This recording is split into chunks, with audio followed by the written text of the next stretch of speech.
Hello friends, this is Arun and I welcome all of you in this video. तो friends, आज की इस video में हम कक्षा 10वीं की फिजिक्स का चैप्टर नंबर 1 स्टार्ट करने वाले हैं। यानी हम आज समतल पृष्ठों से प्रकाश का परावर्तन पढ़ेंगे।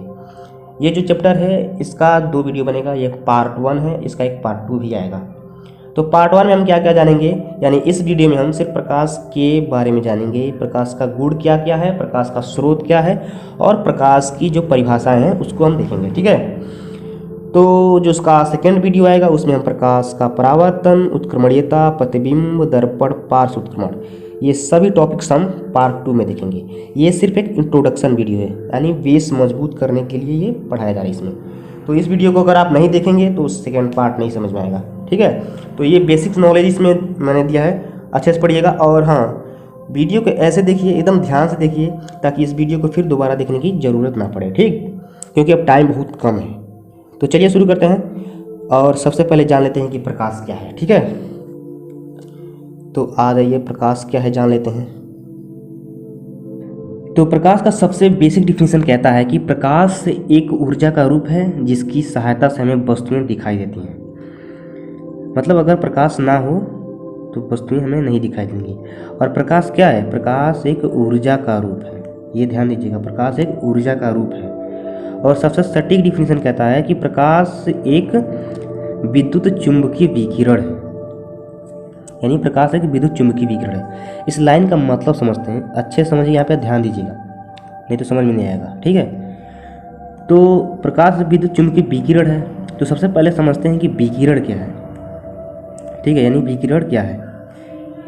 तो विकिरण क्या होता है कि ये एक ऊर्जा ही है, विकिरण एक ऊर्जा है। अब कौन सी ऊर्जा है? वो वाली ऊर्जा जो कण के रूप में, यानी जिसका कण के रूप में या फिर तरंग के रूप में संचरण हो या उत्सर्जन हो, उसको हम क्या कहेंगे? विकिरण कहेंगे। असल में विकिरण क्या है? एक ऊर्जा है, और ऊर्जा का मतलब प्रकाश, यानी हम यहाँ पे किसकी बात कर रहे हैं? प्रकाश की बात कर रहे हैं। ठीक है, यानी हम प्रकाश की बात करें। कौन से प्रकाश? देखिए, प्रकाश के पास कौन कौन से गुण होते हैं? प्रकाश कण के रूप में भी चलता है और प्रकाश तरंग के भी रूप में चलता है। जब आप आगे जाएंगे तो यहाँ पे जैसे 12वीं में जाएंगे आप, तो वहाँ पे पढ़ेंगे कि प्रकाश का दोहरा चरित्र भी होता है, यानी 2 तरीके से व्यवहार करता है प्रकाश, एक कण के रूप में, एक तरंग के रूप में। ठीक है, तो इसीलिए हम प्रकाश को विद्युत चुंबकीय विकिरण कहते हैं। विकिरण तो समझ में आ गया कि विकिरण क्यों कहते हैं, लेकिन अब विद्युत चुंबकीय ही क्यों कहते हैं? विकिरण तो कई होते हैं, लेकिन हम सिर्फ इसमें विद्युत चुंबकीय ही क्यों कहा, और क्यों नहीं कहा कुछ? तो इसीलिए विद्युत चुंबकीय विकिरण को समझते हैं कि विद्युत चुंबकीय विकिरण ही क्यों इसका नाम रखा गया। तो जैसे इस पिक्चर की मदद से समझ लीजिए। तो इस पिक्चर में आप देख पा रहे होंगे, जो ये एरो का निशान है, ये आपका प्रकाश है। और जब प्रकाश चलता है तो विद्युत क्षेत्र और चुंबकीय क्षेत्र के लंबवत गति करता है। इस पिक्चर में जो पीले रंग का जो भाग है वो आपका विद्युत क्षेत्र है, यानी ये आपका विद्युत क्षेत्र है जो ऐसे गति कर रहा है। तरंग भी ऐसे ही गति करती है, यानी ये एक तरंग ही है।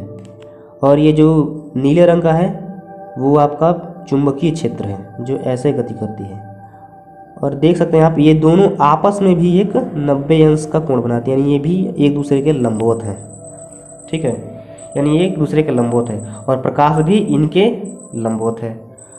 तो प्रकाश जब चलता है तो किस में चलता है? विद्युत क्षेत्र और चुंबकीय क्षेत्र के लंबवत चलता है, इन दोनों के बीच में चलता है।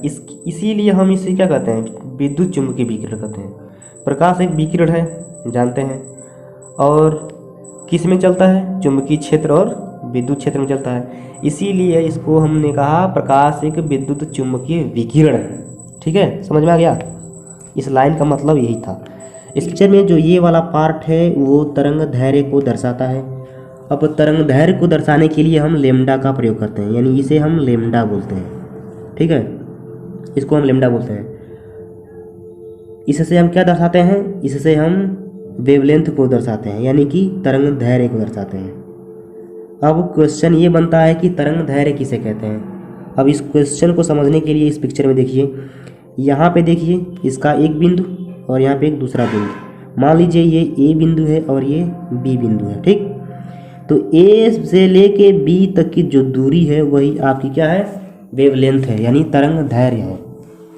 यानी तरंग दैर्घ्य क्या है? तरंग दैर्घ्य एक दूरी है, तरंगों के एक सिरे से लेकर दूसरे सिरे तक की दूरी तरंग दैर्घ्य कहलाती है। जैसे कि यहाँ पे इस पिक्चर में देखिए, यहाँ से लेके यहाँ तक की दूरी को तरंग दैर्घ्य माना गया है, यानी लैम्डा माना गया है।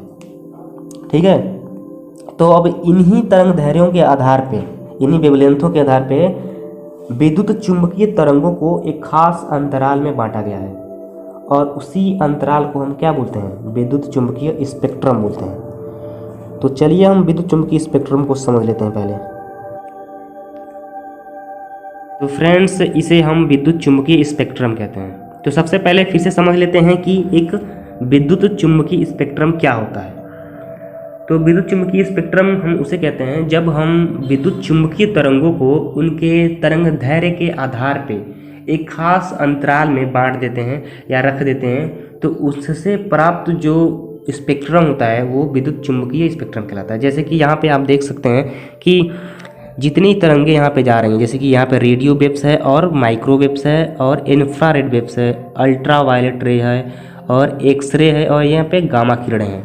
ठीक है, तो इन सब की जो वेवलेंथ है, यहाँ से देखिए इसकी सबसे रेडियो वेव क्या है? सबसे बड़ी लेंथ है, इसकी वेवलेंथ क्या है? बड़ी है। फिर उसके बाद छोटी होती जा रही है, यहाँ से और छोटी, फिर से छोटी, और इससे घटते क्रम में सब छोटा होता जा रहा है। यहाँ पे उसका तरंग दैर्घ्य देखिए सबसे छोटा यहाँ पे आप देख सकते हैं। तो घटते क्रम में, यानी तरंग दैर्घ्यों के घटते क्रम में यहाँ पे रखा गया है। अगर इधर से चलते हैं तो तरंग दैर्घ्य क्या हो रहा है? बढ़ता जा रहा है। ठीक, और इधर से घटता जा रहा है। तो एक खास अंतराल में रखा गया है ना, तो इसी को हम क्या कहते हैं? विद्युत चुंबकीय स्पेक्ट्रम कहते हैं। तो फ्रेंड्स, इस विद्युत चुंबकीय स्पेक्ट्रम में मौजूद हर तरंगों को हम नहीं देख पाते हैं। हम बस उन्हीं तरंगों को देख पाते हैं जिनका वेवलेंथ, यानी जिनका तरंग दैर्घ्य 4000 एंगस्ट्रॉम से लेके 8000 एंगस्ट्रॉम तक होता है। उन्हीं तरंगों को हम देख पाते हैं, और यही तरंगें विजिबल लाइट्स कहलाती हैं, यानी दृश्य प्रकाश। इन्हीं तरंगों को हम दृश्य प्रकाश कहते हैं। और दृश्य प्रकाश में कितने कलर होते हैं? कितने रंग होते हैं? 7 रंग होते हैं। जैसे यहाँ पे एक लाल है, एक नारंगी है, एक पीला है और एक हरा है और एक आसमानी है, एक नीला है और एक बैगनी है।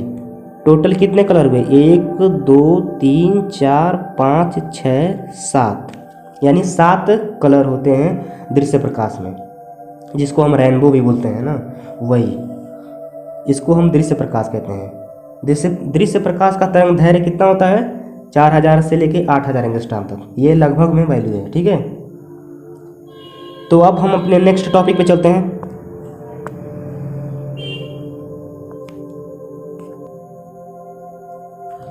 अब हम प्रकाश स्रोत के बारे में पढ़ेंगे, यानी लाइट ऑफ सोर्सेस के बारे में पढ़ेंगे।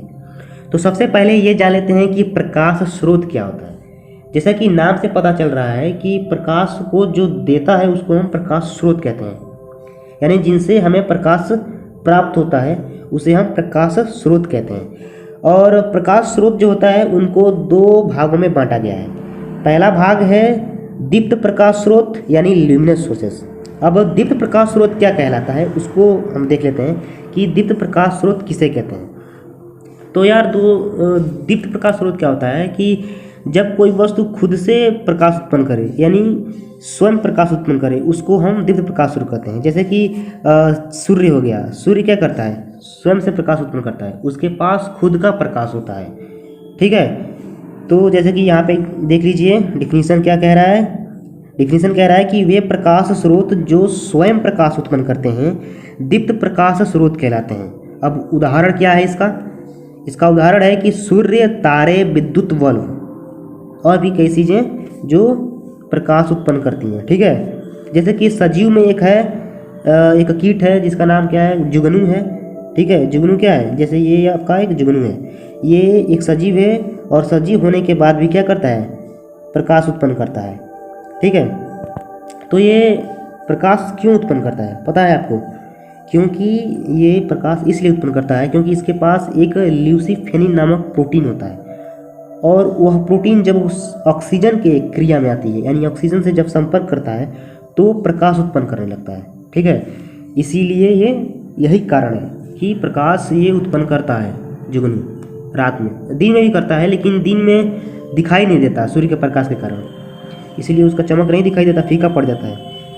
तो अब हम नेक्स्ट जानेंगे कि प्रकाश का दूसरा स्रोत कौन सा है। तो प्रकाश का दूसरा स्रोत है अदीप्त, जिसको हम अदीप्त प्रकाश स्रोत कहते हैं। तो अब अदीप्त प्रकाश स्रोत क्या है भाई? तो अदीप्त प्रकाश स्रोत उसे कहते हैं जो खुद से लाइट नहीं दे, यानी खुद से जो प्रकाश उत्पन्न ना करे, उसको हम अदीप्त प्रकाश स्रोत कहते हैं। जैसे कि चंद्रमा है, चंद्रमा क्या करता है? सूर्य का प्रकाश लेके यानी परावर्तित करके क्या करता है? पृथ्वी तक भेजता है। सबको लगता है कि चंद्रमा से सीधे प्रकाश आ रहा है, लेकिन वो चंद्रमा का प्रकाश नहीं होता है, वह सूर्य का प्रकाश होता है। वह सूर्य के प्रकाश को क्या करता है? परावर्तित कर देता है पृथ्वी की तरफ। तो पृथ्वी पर रहने वाले हर एक इंसान को लगता है कि ये चंद्रमा से आ रहा है, ठीक है, सिर्फ लगता है कि ये चंद्रमा से आ रहा है, लेकिन सब कोई जानता है कि ये चंद्रमा से नहीं, ये सूर्य का प्रकाश को परावर्तित करके भेज रहा है हमारे पास। ठीक, जैसे कि इसका डिफिनीशन देख लीजिए, क्या लिखा है? लिखा है कि वे प्रकाश स्रोत जो स्वयं प्रकाश उत्पन्न नहीं करते बल्कि दीप्त स्रोतों के प्रकाश को परावर्तित कर देते हैं, अदीप्त प्रकाश स्रोत कहलाते हैं। ठीक है, जैसे कि यहाँ पे उदाहरण देख लीजिए। उदाहरण में क्या है? चंद्रमा है, कांच है, टेबल है और दर्पण है, और भी जैसे ईंट हो गया, पत्थर हो गया, ये सब चीज़ें क्या है? अदीप्त प्रकाश स्रोत है। ठीक है, जैसे कि यहाँ पे एक उदाहरण देख लीजिए इस पिक्चर में। जैसे यहाँ पे सूर्य क्या है? सूर्य एक दीप्त प्रकाश स्रोत है। ठीक, सूर्य दीप्त प्रकाश स्रोत है और चंद्रमा अदीप्त प्रकाश स्रोत है, और हम मान लीजिए देख रहे हैं उसे पृथ्वी पे खड़े होके। अब हम चंद्रमा को रात में देखते हैं तो हमको लगता है कि चंद्रमा चमक रहा है, यानी चंद्रमा से प्रकाश आ रहा है, लेकिन असल में चंद्रमा से प्रकाश नहीं आता है। प्रकाश तो सूर्य भेजता है। सूर्य जब भेजता है प्रकाश चंद्रमा पे, तो यहाँ से टकरा के हमारी आँखों पे जाता है प्रकाश। कौन सा प्रकाश? सूर्य का प्रकाश। वो प्रकाश किसका होता है? सूर्य का होता है। वो प्रकाश चंद्रमा का नहीं होता है। चंद्रमा सिर्फ प्रकाश को परावर्तित कर देता है, इसीलिए हम इसे अदीप्त प्रकाश स्रोत कहते हैं, क्योंकि इसके पास खुद का प्रकाश नहीं होता है, ये दूसरे के प्रकाश को रिफ्लेक्ट करके भेज देता है हमारी आंखों पे। ठीक, अब ये क्लियर हुआ कि प्रकाश स्रोत क्या होता है। अब हम आगे बढ़ते हैं। अब हम प्रकाश के गुण के बारे में जानेंगे कि प्रकाश के कौन कौन से गुण हैं। तो सबसे पहला गुण तो प्रकाश का ये है कि प्रकाश स्वयं अदृश्य होता है, यानी प्रकाश तो खुद दिखाई नहीं देता, लेकिन इसकी उपस्थिति में वस्तुएं दिखाई देती हैं। क्या कह रहा है? कह रहा है कि प्रकाश स्वयं अदृश्य होता है, लेकिन इसकी उपस्थिति में वस्तुएं दिखाई देती हैं। ठीक है, प्रकाश तो कोई जानता है कि प्रकाश दिखाई नहीं देता। अच्छा, प्रकाश दिखाई क्यों नहीं देता? तो यार प्रकाश इसलिए नहीं दिखाई देता है क्योंकि प्रकाश की जो गति होती है बहुत तेज होती है, और इतनी तेज गति होने के कारण हम उसे नहीं देख पाते हैं। उसकी गति लगभग 3 लाख किलोमीटर प्रति सेकेंड होती है, यानी इसकी गति इतनी तेज होती है, जब तक आप अपनी पलकें झपकाएंगे तब तक वो लगभग 3 लाख किलोमीटर दूर तक जा चुका होगा, इतना तेज उसका गति होता है। तो इसीलिए प्रकाश क्या होता है? हमें दिखाई नहीं देता है। अब दूसरा गुण क्या है? दूसरा गुण है कि प्रकाश हमेशा सरल रेखा में चलता है। प्रकाश क्या होता है? हमेशा सरल रेखा में चलता है। अब इसको सिद्ध कैसे करें? देखिए, जैसे इस फिगर में देखिए, इस फिगर में एक ए है और एक बी है। तो पहले स्थिति में क्या है कि एक मोमबत्ती है और हम उसको देखना चाह रहे हैं, और ये सब कार्डबोर्ड लगा हुआ है जिसमें एक छिद्र है। ठीक है, उस छिद्र के सहारे हम इस मोमबत्ती को देखना चाह रहे हैं और देख भी पा रहे हैं, यानी पहली स्थिति में मोमबत्ती हमें दिखाई दे रही है। क्यों? क्योंकि जितने इस कार्डबोर्ड में छिद्र हैं वो एक दिशा में, यानी एकदम सीधी रेखा में है, और दूसरा जो स्थिति है, उस दूसरी स्थिति में मोमबत्ती नहीं दिखाई दे रहा है। क्यों नहीं दिखाई दे रहा है? क्योंकि बीच वाले कार्डबोर्ड को क्या किया गया है? उसको अपने जगह से उठा दिया गया है, जिससे इस कार्डबोर्ड में जो छिद्र है वो एक लाइन में नहीं है। जैसे कि यहाँ पे देख रहे हैं, यहाँ पे अगर प्रकाश टेढ़ा चलता तो क्या करता? प्रकाश यहाँ से जाता और इस छिद्र से होके इस मोमबत्ती तक आके हमको प्रकाश दिखाई देता है, यानी प्रकाश जो है मोमबत्ती का वो हमें दिख जाता, और मोमबत्ती भी दिख जाती। तो मोमबत्ती हमें नहीं दिखाई दे रहा। क्यों? इसलिए नहीं दिखाई दे रहा क्योंकि प्रकाश हमेशा सीधी रेखा में चलती है, और हमेशा सीधी रेखा में चलने के कारण क्या हो रहा है? यहाँ पे प्रकाश अपना रास्ता नहीं बदल पा रहा है। ठीक है, इसीलिए हमें प्रकाश, इससे हम कह सकते हैं कि प्रकाश क्या होता है? हमेशा सीधी रेखा में चलता है। सोचिए खुद, अगर प्रकाश टेढ़ा चलता तो क्या करता? यहाँ से होके इस छिद्र के सहारे जाता और यहाँ से फिर इस छिद्र में आ जाता, और हमें मोमबत्ती दिखाई पड़ जाती, लेकिन मोमबत्ती नहीं दिखाई दे रही। क्यों? क्योंकि प्रकाश का गुण है कि वो हमेशा सीधी रेखा में चलेगा। ठीक है, तो चलिए अब नेक्स्ट देखते हैं। नेक्स्ट क्या है? सबसे पहले तो अब देख लीजिए उसके गुण में ही कि अब इसका अगला गुण क्या है।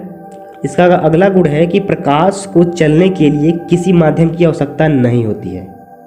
क्या इसका मतलब क्या है? यानी प्रकाश चलने के लिए माध्यम की आवश्यकता नहीं होती। प्रकाश निर्वात में भी चल सकता है। निर्वात का मतलब क्या है? निर्वात का मतलब जहाँ कुछ भी ना हो, जहाँ हवा भी ना हो, ठीक है, उसे हम निर्वात कहते हैं। तो प्रकाश सूर्य, जैसे कि सूर्य से प्रकाश हमारी धरती पर आता है, बिना माध्यम के आ जाता है। ठीक है, तो ये इसका तीसरा गुण हुआ। चौथा गुण क्या है? चौथा गुण कहता है कि प्रकाश विद्युत चुंबकीय तरंगों के रूप में चलता है। जैसा कि हमने शुरुआत में देखा कि प्रकाश क्या होता है? विद्युत चुंबकीय तरंगों के रूप में चलता है, और इसीलिए हम इसे विद्युत चुंबकीय तरंग भी कहते हैं प्रकाश को। अब जो प्रकाश का पांचवा गुण है वो कहता है कि प्रकाश पारदर्शी माध्यमों जैसे कि कांच, वायु आदि में से गुजर सकता है, परंतु अपारदर्शी माध्यमों जैसे कि लकड़ी, लोहा आदि में से क्या होगा? प्रकाश नहीं गुजर सकता। यानी कि जब अभी हम आगे पढ़ेंगे प्रकाशिक माध्यम में कि अपारदर्शी और पारदर्शी माध्यम क्या होता है, ठीक है, तो उसमें क्लियर करेंगे कि प्रकाशिक माध्यम कितने प्रकार के होते हैं। तो प्रकाश के अब गुण में आगे चलते हैं कि कौन कौन सा और गुण है। प्रकाश का छठवां गुण कहता है कि विभिन्न माध्यमों में प्रकाश की चाल अलग अलग होती है। भिन्न भिन्न का मतलब अलग अलग, यानी विभिन्न माध्यम मतलब अलग अलग माध्यम। अलग माध्यम मतलब क्या कि अगर जल है तो उसमें प्रकाश की चाल अलग होगी, हवा है तो उसमें प्रकाश की चाल अलग होगी, और कुछ भी नहीं है यानी कि निर्वात है तो उसमें प्रकाश की चाल सबसे अधिक होगी। और वो कितनी होगी? 3 × 10⁸ मीटर प्रति सेकेंड, यानी कि 3 लाख किलोमीटर मात्र 1 सेकेंड में इसकी इतनी चाल होती है प्रकाश की। ठीक है, तो वही कहता है छठवां गुण कि विभिन्न माध्यमों में, यानी अलग अलग माध्यमों में क्या होती है? प्रकाश की चाल भी अलग अलग होती है। और निर्वात में प्रकाश की चाल 3 × 10⁸ मीटर प्रति सेकेंड होती है। ठीक है, तो अब सातवां गुण क्या कहता है? तो प्रकाश का सातवां गुण कहता है कि चमकदार पृष्ठों से प्रकाश का क्या होता है? परावर्तन होता है। यानी कि प्रकाश क्या होता है? परावर्तित हो जाता है चमकदार पृष्ठों से, जो कि ये पूरा चैप्टर इसी पे आधारित है।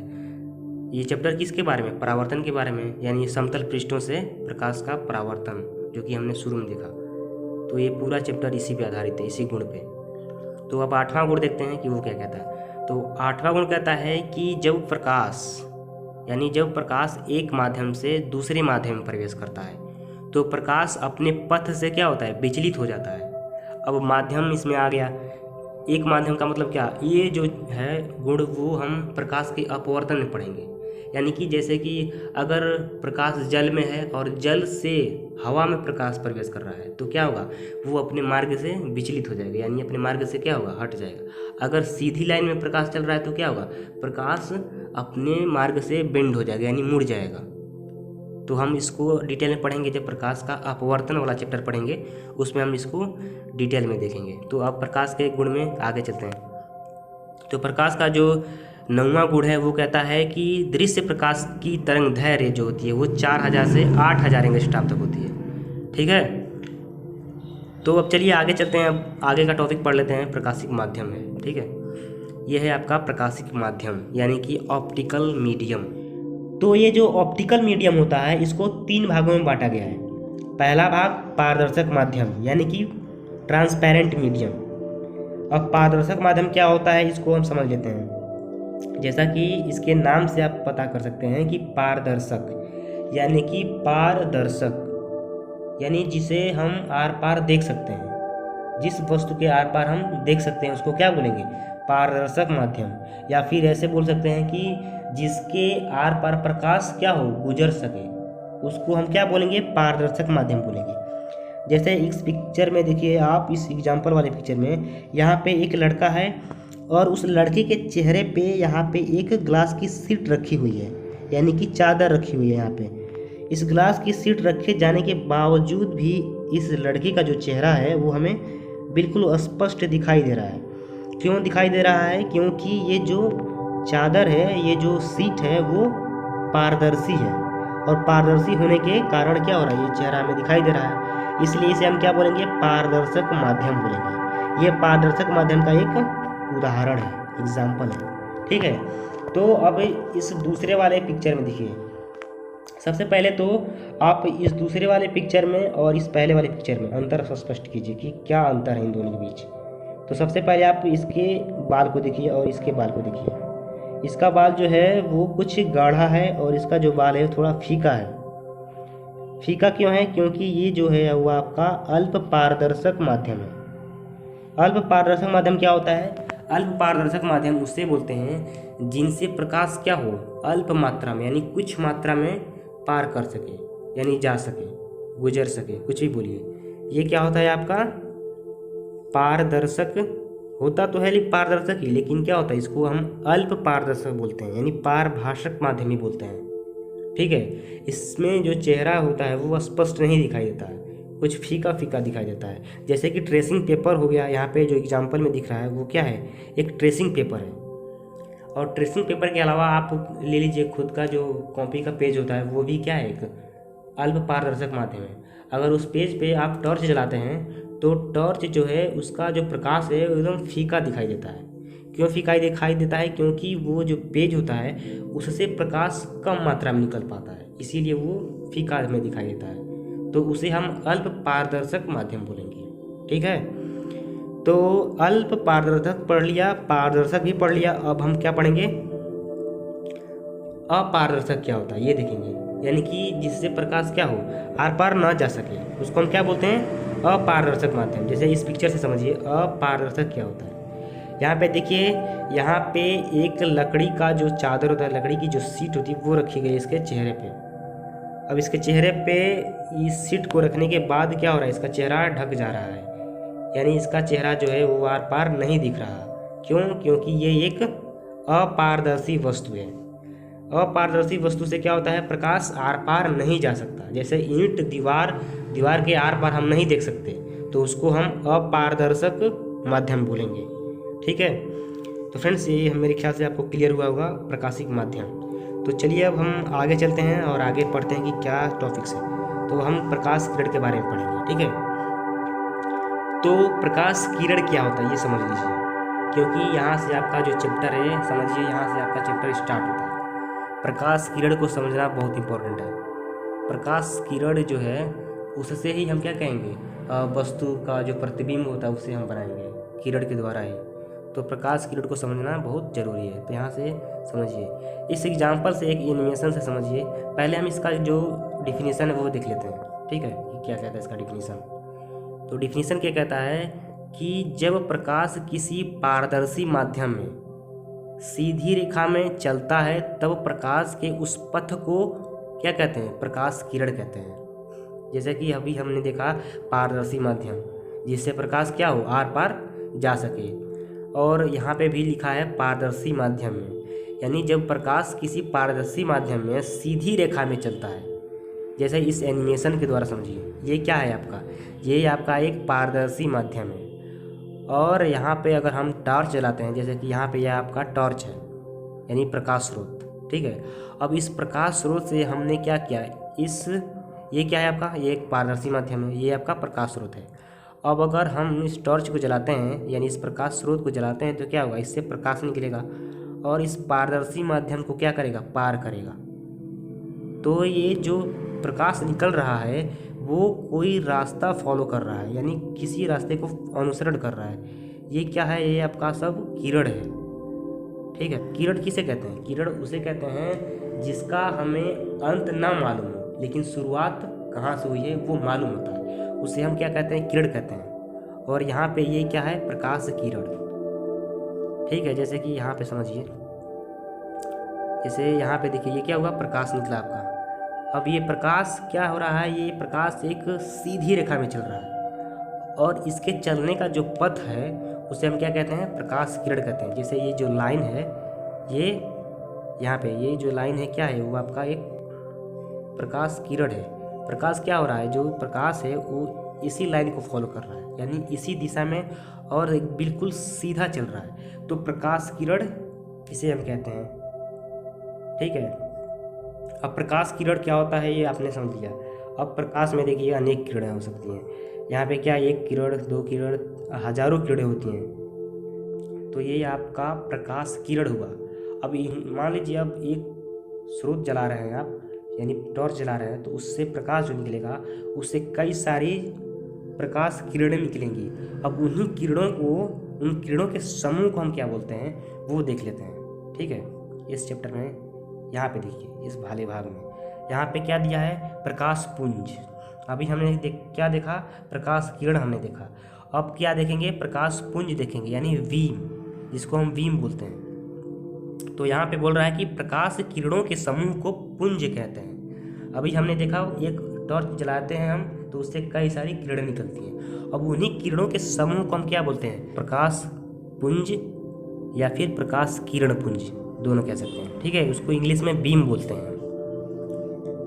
तो अब इनका भी प्रकार होता है, इनको भी कई प्रकार से बांटा गया है। कौन कौन, 3 भाग इनका भी होता है। जैसा कि इस पिक्चर में आप देख पा रहे हैं कि सबसे पहला जो है ए वाला, वो क्या है आपका पैरेलल बीम है, यानी कि समांतर प्रकाश पुंज है। और जो बी है वो आपका डाइवर्जेंट बीम है, यानी कि अपसारी प्रकाश पुंज। प्रकाश पुंज कहिए या किरण पुंज कहिए, दोनों सेम है। ठीक है, और जो आपका सी है तीसरा जो है वो क्या है आपका कन्वर्जेंट बीम है, यानी कि अभिसारी किरण पुंज। तो सबसे पहले एक एक करके समझ लेते हैं। ये आपका क्या है, समांतर प्रकाश पुंज। समांतर प्रकाश पुंज इसलिए कहते हैं क्योंकि यहाँ पे जितनी किरणें हैं, ये जो आप किरणें देख रहे हैं, ये सारी किरणें एक दूसरे को कहीं प्रतिच्छेद नहीं कर रही हैं, यानी कहीं एक दूसरे को काट नहीं रही हैं, और ये एक दूसरे का क्या है, समांतर हैं। इसीलिए हम इन किरणों के समूह को हम क्या कहते हैं, समांतर प्रकाश पुंज। समांतर इसलिए क्योंकि ये किरणें एक दूसरे के समांतर हैं और कहीं भी एक दूसरे को प्रतिच्छेद नहीं कर रही हैं। ठीक है, इसीलिए हम इसे क्या कहेंगे, समांतर प्रकाश पुंज। और इस बी वाले में देख रहे हैं आपकी ये डाइवर्जेंट बीम है, अपसारी किरण पुंज। अपसारी किरण पुंज क्या होता है, जैसे कि अगर कोई बिंदु है, अपसारी किरण पुंज में क्या होता है कि जितनी भी किरणें होती हैं वो ऐसा लगता है कि किसी एक ही बिंदु से आ रही हैं। ठीक है, किसी एक बिंदु से आती हुई प्रतीत होती हैं, तो उनको हम क्या बोलते हैं, अपसारी किरण पुंज। क्या बोलते हैं, इंग्लिश में इसका नाम है डाइवर्जेंट बीम, और हिंदी में अपसारी किरण पुंज कहते हैं। तो इसमें एक बिंदु से क्या होती हैं, किरणें आती हुई प्रतीत होती हैं या फिर आती हैं। और तीसरा जो आपका है वो कन्वर्जेंट बीम है, यानी अभिसारी किरण पुंज। तो अभिसारी किरण पुंज में क्या होता है कि यहाँ पे जो प्रकाश की किरणें होती हैं, सारी की सारी जो प्रकाश किरणें, वो लगता है ऐसा कि वो किसी एक ही बिंदु पर केंद्रित हो रही हैं।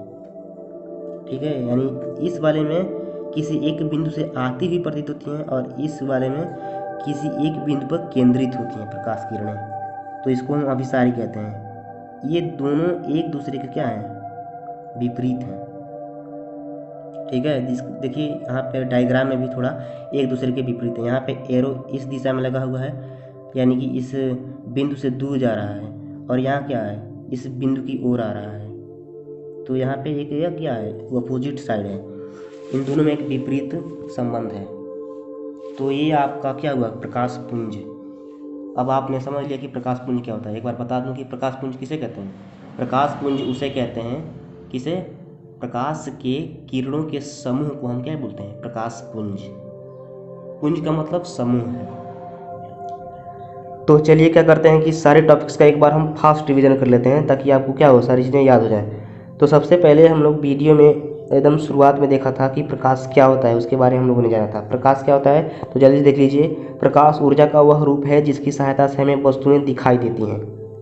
एक और उसका परिभाषा था कि प्रकाश विद्युत चुंबकीय विकिरण होता है। ठीक है, और उसके बाद हम लोगों ने प्रकाश के स्रोत के बारे में पढ़ा था, जिसमें दीप्त और अदीप्त पढ़ा था हम लोगों ने, यानी प्रदीप्त और अदीप्त। तो यहाँ पे लिखा है कि प्रकाश के प्राकृतिक स्रोत जैसे सूर्य, तारे इत्यादि, तथा कृत्रिम स्रोत, कृत्रिम जो मानव द्वारा निर्मित होता है उसे हम कृत्रिम कहते हैं, विद्युत बल्ब और मोमबत्ती इत्यादि होता है। और उसके बाद हम लोगों ने देखा कि प्रकाश के मुख्य गुण कौन कौन से हैं। तो प्रकाश के जो मुख्य गुण हैं वो, यहाँ पे हम सारे गुण नहीं देखेंगे, यहाँ पे हम कुछ उसके महत्वपूर्ण गुण को देखेंगे। तो प्रकाश निर्वात में विद्युत चुंबकीय तरंगों के रूप में चलता है, यानी कि गमन करता है। इसकी तरंग दैर्घ्य जो है वो 4000 एंगस्ट्रॉम से लेकर 8000 एंगस्ट्रॉम की परास की होती है, तथा चमकदार पृष्ठों से प्रकाश क्या होता है, परावर्तित हो जाता है। फिर उसके बाद हम लोगों ने पढ़ा कि प्रकाशिक माध्यम क्या होता है। प्रकाशिक माध्यम में हम लोगों ने पारदर्शी, अपारदर्शी और पारभाषक के बारे में जाना था। तो यहाँ पे लिख रहा है कि प्रकाश जिन माध्यमों में से गुजरता है उन्हें प्रकाशिक माध्यम कहते हैं। प्रकाशिक माध्यम 3 प्रकार के होते हैं, पारदर्शक माध्यम, पारभाषक माध्यम व अपारदर्शक माध्यम। ठीक है। फिर उसके बाद हम लोग प्रकाश किरण के बारे में पढ़े थे। प्रकाश किरण क्या होता है? जब प्रकाश किसी पारदर्शी माध्यम में सरल रेखा में गमन करता है तब उसके पथ को हम क्या कहते हैं? प्रकाश किरण कहते हैं। ये सारी चीज़ें हम लोगों ने इस वीडियो में पढ़ा था। एक लास्ट में हम लोगों ने क्या पढ़ा कि प्रकाश किरण पुंज क्या होता है। तो प्रकाश किरणों के समूह को हम क्या कहते हैं? प्रकाश किरण पुंज कहते हैं। ये हम लोगों ने लास्ट अभी भी देखा था इसको। ठीक है फ्रेंड्स, तो ये वीडियो यहीं पे होता है समाप्त, और अगले वीडियो में हम यानी इसके पार्ट 2 में हम प्रकाश के परावर्तन के बारे में पढ़ेंगे। ठीक है। तो इस वीडियो को एक बार और अच्छे से देख लीजिएगा, क्लियर कर लीजिएगा जो पॉइंट समझ में ना आया हो तो। ठीक है। और पढ़ाई में आप नियमित रूप से बने रहें, रेगुलरिटी बनाए रखें और भी सब्जेक्ट पढ़ते रहें। ठीक है। आप सेल्फ डिपेंडेंट बन जाए आप, और मेहनत करते रहिए। मैं भी आपके साथ मेहनत करता रहूँगा। ठीक है फ्रेंड्स, तो चलिए, all the best. Thank you so much इस वीडियो को देखने के लिए, और जो भी कमियां होंगी ज़रूर बताइएगा, मैं उसको दूर करने की पूरी कोशिश करूँगा। All the best friend, thank you so much.